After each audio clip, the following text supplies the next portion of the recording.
Welcome to Good Food and Tours Jamaica, and today we'll be making grandma's fried chicken. Well, we will be trying to imitate grandma's fried chicken.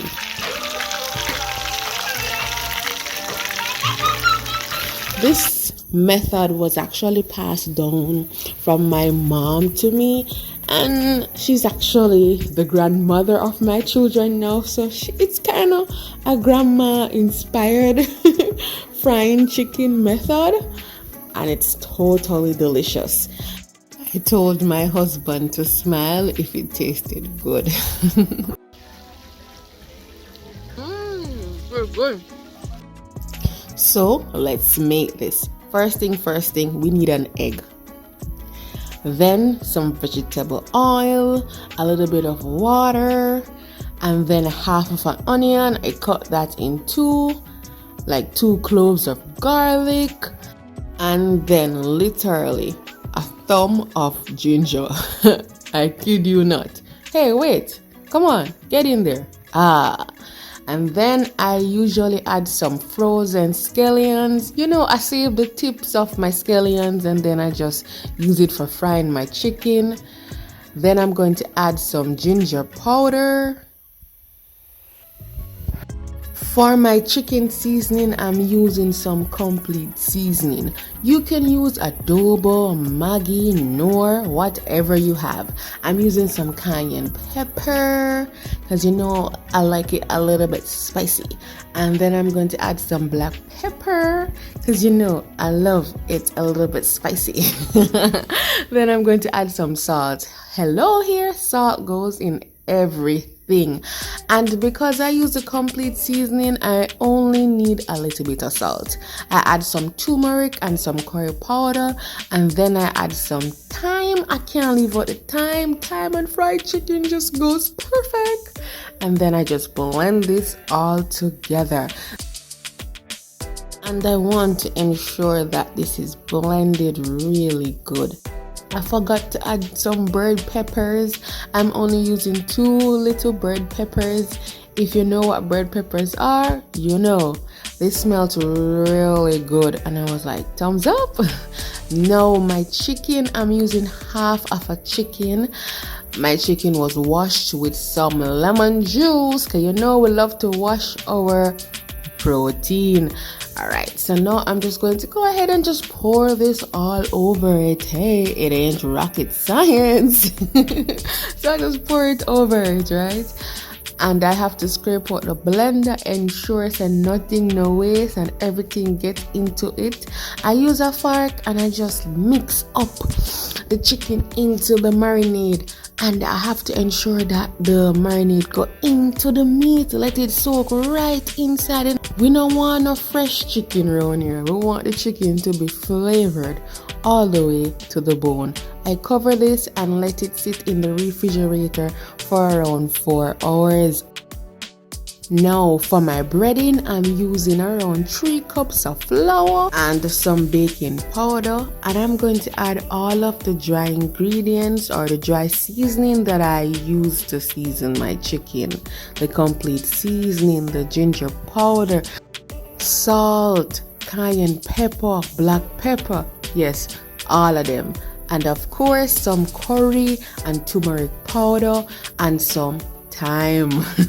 And I give that a little mix, and there you go. My breading is ready.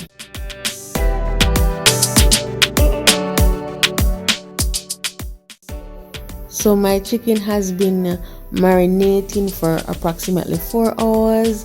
I'm just going to scrape off the excess marinade and I'm going to dip it in my breading, flour it, and then put it on the tray for it to sit there.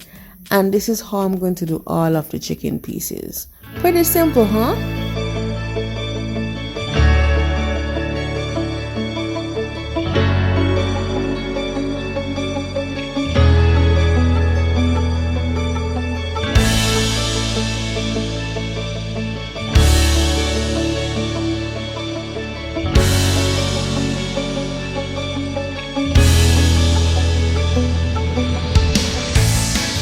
So yeah, we're done already.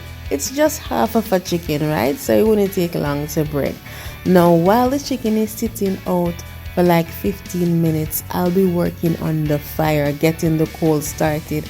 And this is good because you need the chicken to come down to room temperature. So once all the coal is lit and the fire is ready, I put my pot on to start heating up, and then I check to see if it's hot enough. Once it's hot enough, I'm going to go ahead and pour some oil and allow my oil to heat up as well. This was definitely an experience. It's the first time I'm frying chicken on a coal stove. Alright, so I level out the pot, that the frying oil will be leveled by catching a stone right there. So once the oil hot enough, now I'm going to go ahead and drop my chicken. And I was uncertain what to do, so I called my mom, who is of course the grandma of my children, and I asked her what I should do, and she said I should put the chicken in and immediately cover it and let it fry for 7 minutes. And I did that. By the way, this looks so good. I mean, like, so good.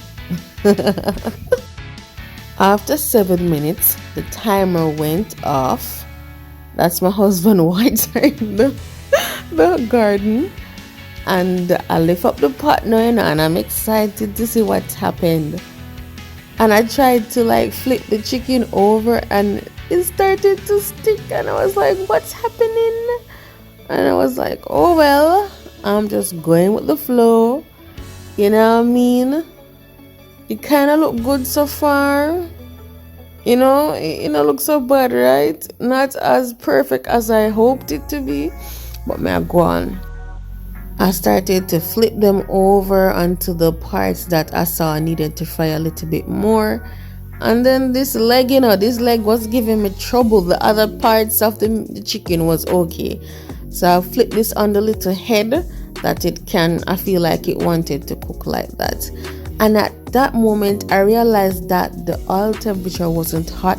So that could be a part of the problem that I was experiencing. So my husband added in more coal. By the way, he's the one who helped me to start the fire and get my fire going. Props to him. Thank you so much, my husband. So he was the one who said, yo, to get the fire better or hotter or blazing, you need to scrape out right underneath here on the coal stove.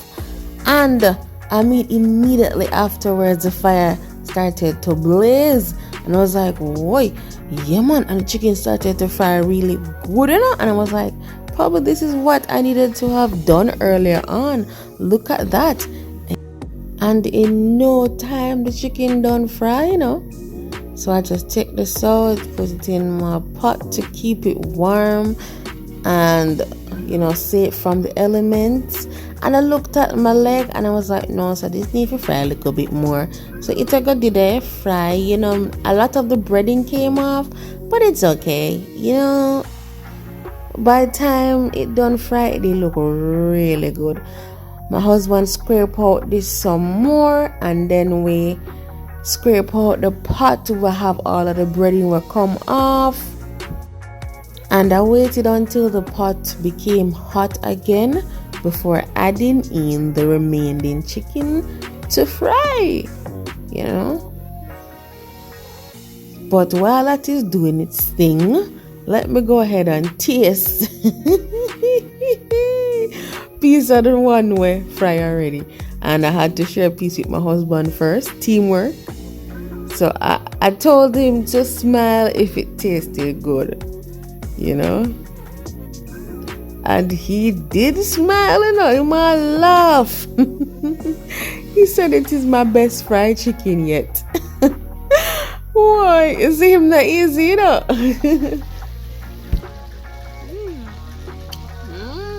Very good. And I knew it tasted good when my husband was reaching out for a piece more. How does it taste? Yummy. Yummy?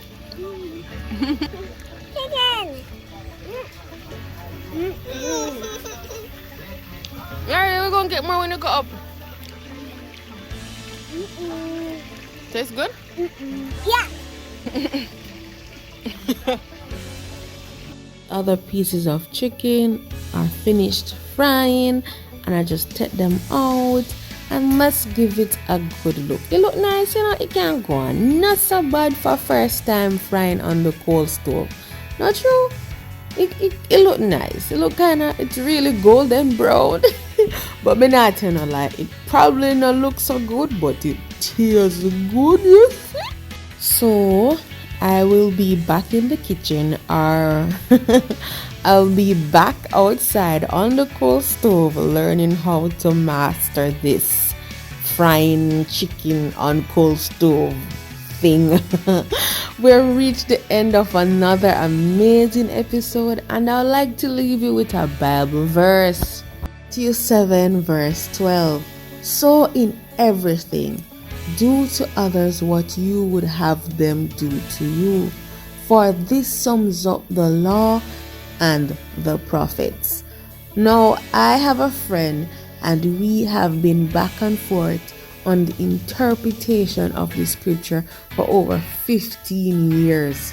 She states that the scripture means, do unto others as they have done to you. So if someone treated you mean, it's okay to treat them back mean, especially if you're defending yourself. And I was like, no, that is not what the scripture means. It states, do unto others not as they have done to you, but as you would have them do to you.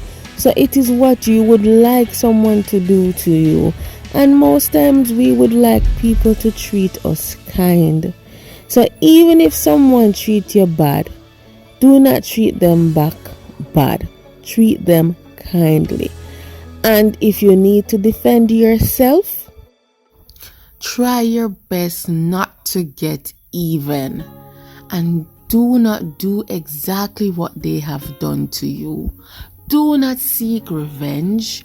Do not retaliate, but speak the truth to that person, how they have hurt your feelings.